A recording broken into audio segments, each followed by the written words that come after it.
여러분, 혹시 최근에 당근마켓 같은 중고거래 앱 켜보신 적 있으신가요? 거기 검색창에다가 텐트라고 딱 두 글자만 쳐보세요. 정말 기가 막힌 광경을 보시게 될 겁니다. 불과 2년 전만 해도 없어서 못 구하던 그 비싼 브랜드 텐트들이 지금은 무슨 떨이 처분하듯이 줄줄이 올라와 있습니다. 더 충격적인 건 그 게시물들의 제목이에요. 딱 한 번 피칭했습니다. 사놓고 보관만 한세 상품입니다. 풀세트로 일괄 처분합니다. 이게 지금 남의 이야기가 아닙니다. 제 친구 녀석도 지난주에 캠핑 장비 싹 다 팔아치우고 골프채 샀다고 하더라고요. 도대체 그 많던 캠핑족들은 다 어디로 갔을까요? 주말마다 고속도로를 꽉 채우던 그 SUV들은 이제 어디를 향하고 있는 걸까요? 뉴스에서는 툭하면 경기 침체 때문이다. 고금리 때문이다. 이런 뻔한 소리만 늘어놓습니다. 하지만 여러분, 가만히 한번 생각해 보세요. 정말 돈이 없어서 캠핑을 안 가는 걸까요? 돈이 없으면 오히려 가성비 좋은 캠핑이 늘어야 정상 아닐까요? 그런데 지금 현상은 정반대입니다. 오히려 돈이 많이 드는 해외여행은 역대 최대치를 찍고 있습니다. 이건 단순히 지갑 사정의 문제가 아니라는 뜻입니다. 오늘 제가 드릴 말씀은 단순히 캠핑 유행이 지났다는 가벼운 이야기가 아닙니다. 이 거대한 10조 원짜리 시장이 왜 순식간에 반토막이 났는지, 그 뒤에 숨겨진 한국인 특유의 심리와 기형적인 시장 구조, 그리고 우리가 미처 계산하지 못했던 비용의 진실에 대해 아주 적나라하게 파헤쳐 드리겠습니다. 결론부터 말씀드리자면 지금 캠핑 시장의 붕괴는 예고된 참사였습니다. 우리는 그동안 휴식을 산 게 아니라 노동을 돈 주고 사고 있었거든요. 자, 시계를 딱 3년 전 코로나가 한창이던 2021 연으로 한번 돌려보겠습니다. 그때 우리 어땠습니까? 식당도 못 가, 해외도 못 가, 친구들도 마음대로 못 만나. 집안에 갇혀서 넷플릭스 보는 것도 하루 이틀이지. 정말 사람이 미치기 일보 직전이었습니다. 그때 유일한 탈출구가 어디였습니까? 바로 탁 트인 야외 캠핑장이었습니다. 너도 나도 차에 짐을 싣고 떠났죠. 인스타그램에는 불멍하는 사진, 감성 랜턴 켜놓은 사진이 도배가 됐습니다. 그때는 그게 낭만인 줄 알았습니다. 그런데 여기서 우리가 간과했던 아주 결정적인 착각이 하나 있습니다. 당시의 캠핑 붐을 주도했던 건 진짜 자연을 사랑해서 떠난 매니아들이 아니었다는 겁니다. 할 게 없어서, 갈 데가 없어서 어쩔 수 없이 떠밀려 나온 유입 인구가 90%였습니다. 자, 여기서 상상 한번 해봅시다. 여러분이 그때 처음 캠핑을 시작한 초보 캠퍼라고 가정해보는 겁니다. 일단 장비부터 사야겠죠. 남들 다 쓰는 베이지색 감성 텐트 하나 사는데 100만 원 깨집니다. 의자도 사야죠. 테이블도 사야죠. 겨울엔 춥다고 난로 사고, 여름엔 덥다고 이동식 에어컨 삽니다. 차 트렁크가 꽉 차서 짐이 안 들어가니까 결국 차 위에 루프박스까지 올립니다. 초기 투자 비용만 300만 원, 500만 원 우습게 나갑니다. 그래요. 여기까지는 취미 생활이니까 하고 넘어갈 수 있습니다. 진짜 문제는 캠핑 당일에 벌어집니다. 금요일 퇴근하고 집에 와서 짐을 쌉니다. 아파트 엘리베이터를 5번 왕복하면서 짐을 나릅니다. 벌써 땀이 뻘뻘 납니다. 꽉 막힌 고속도로를 뚫고 캠핑장에 도착하면 이미 해가 어둑어둑합니다. 배는 고픈데 텐트부터 쳐야죠. 팩 박다가 손가락 찢고 폴대 끼우다가 와이프랑 한바탕 말다툼합니다. 거기 좀 잡아보라니까 소리가 절로 나옵니다. 겨우겨우 세팅 끝내고 고기 구워 먹으려고 하니까 옆 텐트에서 블루투스 스피커로 트로트를 크게 틀어놓네요. 새벽에는 아이들이 울고불고 난리가 납니다. 자, 다음날 아침이 밝았습니다. 상쾌한 공기 마시면서 커피 한 잔? 천만의 말씀입니다. 퇴실 시간 11시 맞추려면 눈 뜨자마자 철수 전쟁을 시작해야 합니다. 이슬 맺힌 텐트 말려야지, 설거지해야지, 다시 그 많은 짐을 테트레이스 타듯이 차에 쑤셔 넣어야지.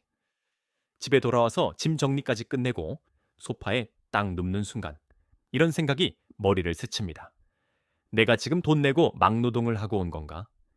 이게 바로 지난 3년간 수많은 초보 캠퍼들이 겪었던 현타의 실체입니다. 휴식을 하러 갔는데 육체노동 강도는 이삿짐 센터 수준인 겁니다. 이걸 한두 번은 추억이라고 포장할 수 있지만 엔데믹이 오고 해외여행길이 열리자마자 깨닫게 된 거죠.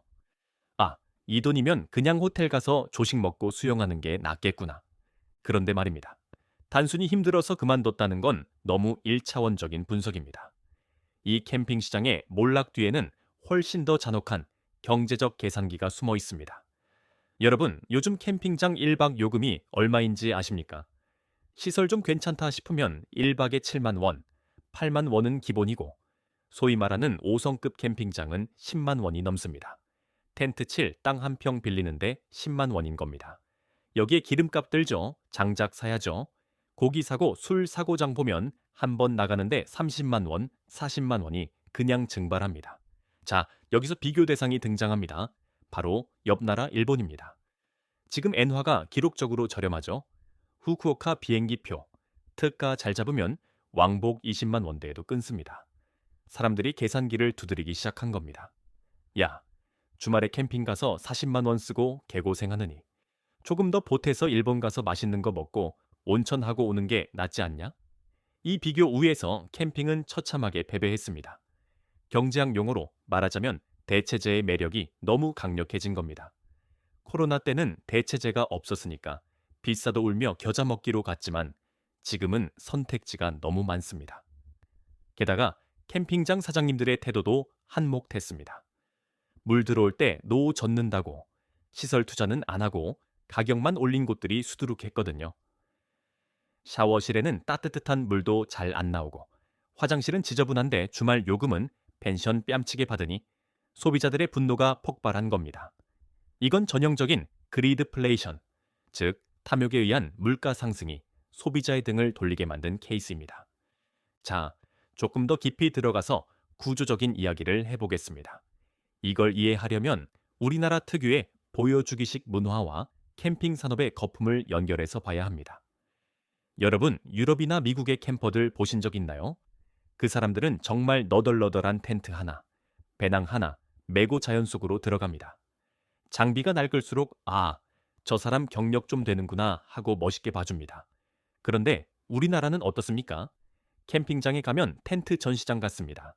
스노우피크, 노르디스크, 헬리녹스, 이름만 들어도 수백만 원짜리 명품 장비들이 쫙 깔려 있습니다.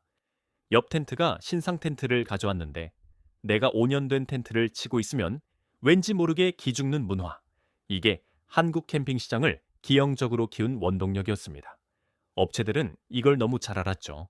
그래서 매년 더 비싸고 더 크고 더 화려한 장비를 쏟아냈습니다. 이 정도는 써줘야 감성 캠핑이죠 하면서 마케팅을 퍼부었습니다. 문제는 이 거품이 꺼질 때 발생합니다. 사람들이 캠핑을 접기 시작하니까 그 비싼 장비들이 일제히 중고시장으로 쏟아져 나옵니다. 공급은 폭발하는데 수요는 제로입니다. 그러니 중고 가격이 방어가 안 됩니다. 300만 원 주고 산 텐트를 150만 원에 내놔도 안 팔립니다. 나중에는 100만 원, 80만 원까지 떨어집니다. 이걸 지켜보는 남아있는 캠퍼들도 불안해집니다. 내 장비 똥값 되기 전에 나도 빨리 팔아야 되나? 이게 바로 투매 현상입니다. 주식시장에서만 투매가 일어나는 게 아닙니다. 지금 캠핑 장비 시장이 딱 그 꼴입니다. 더 무서운 건 이 여파가 장비를 만들던 제조사들에게 고스란히 돌아가고 있다는 겁니다. 2년 전만 해도 공장을 풀가동해도 물량이 부족했습니다. 그래서 대출받아서 공장 늘리고 직원을 더 뽑았습니다. 그런데 갑자기 주문이 뚝 끊겼습니다. 창고에는 팔리지 않은 재고가 산더미처럼 쌓여 있습니다. 이 재고 비용, 대출 이자, 인건비를 감당 못하고 지금 줄도산하고 있는 게 캠핑 업계의 현실입니다. 실제로 유명한 국내 캠핑 브랜드들 중에서도 지금 법정 관리를 신청하니 많이 하는 곳들이 나오고 있습니다. 자, 시야를 좀 넓혀서 이게 우리 사회에 어떤 메시지를 던지고 있는지 짚어보겠습니다. 캠핑의 몰락은 단순히 하나의 취미가 사라지는 현상이 아닙니다. 이것은 과시적 소비의 시대가 저물고 실속형 소비로 넘어가는 거대한 변곡점입니다. 과거에는 남들 하니까 따라하고 인스타에 올리기 위해 소비를 했습니다. 하지만 이제 사람들은 깨달았습니다. 보여주는 게 중요한 게 아니라 내 몸이 편하고 내 마음이 즐거워야 진짜 휴식이다. 그래서 뜨는 게 뭡니까? 호캉스도 이제는 귀찮다고 합니다. 요즘 뜨는 건 집에서 편하게 배달시켜 먹고 넷플릭스 보는 홈캉스, 아니면 아예 짐 없이 몸만 가서 모든 걸 해결해주는 올인원 리조트 보입니다. 노동이 수반되는 여가는 이제 환영받지 못하는 시대가 온 겁니다. 특히 젊은 세대일수록 효율성을 극도로 중요하게 생각합니다. 내가 쓴 돈과 시간 대비 얼마나 확실한 도파민을 얻을 수 있느냐. 이 가성비와 희성비의 기준에서 캠핑은 너무나 비효율적인 취미였던 거죠. 그렇다면 앞으로 캠핑 시장은 어떻게 될까요? 완전히 망해서 사라질까요? 그렇지는 않을 겁니다. 다만 시장이 두 개로 아주 극명하게 쪼개질 겁니다. 첫 번째는 정말 돈 걱정 없이 럭셔리하게 즐기는 초호화 글램핑 시장입니다. 몸만 가면 됩니다. 텐트 칠 필요도 없고 셰프가 와서 바비큐 구워줍니다. 이런 곳은 1박에 50만 원, 100만 원 해도 예약이 꽉 찹니다. 편하니까요. 두 번째는 정말 자연을 사랑하는 찐 고수들의 시장입니다. 이분들은 유행 따라 들어온 분들이 아닙니다.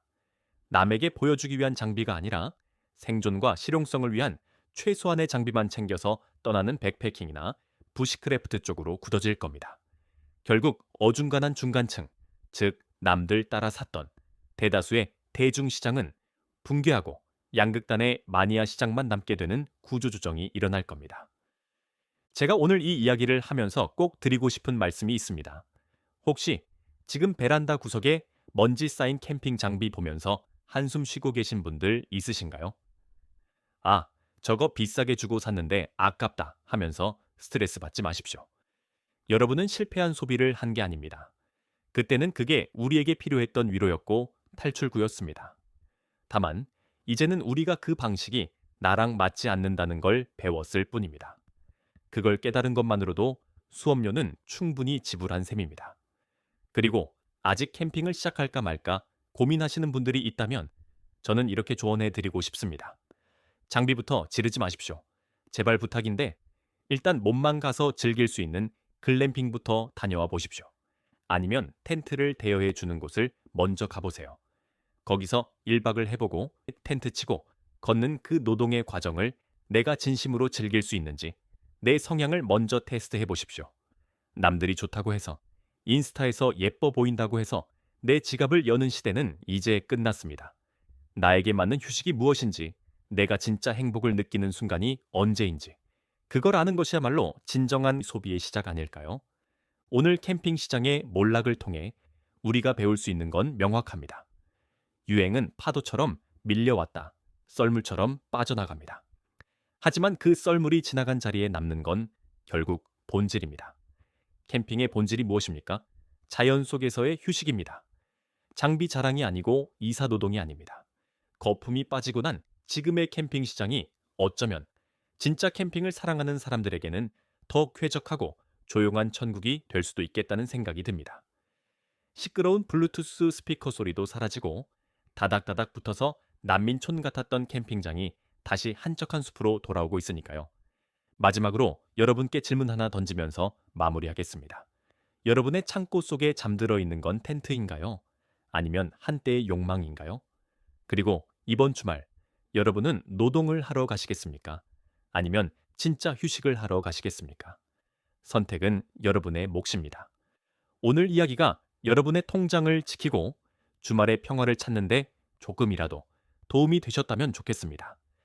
다음 시간에도 우리가 무심코 지나쳤던 현상들 뒤에 숨겨진 진짜 이야기를 들고 찾아오겠습니다.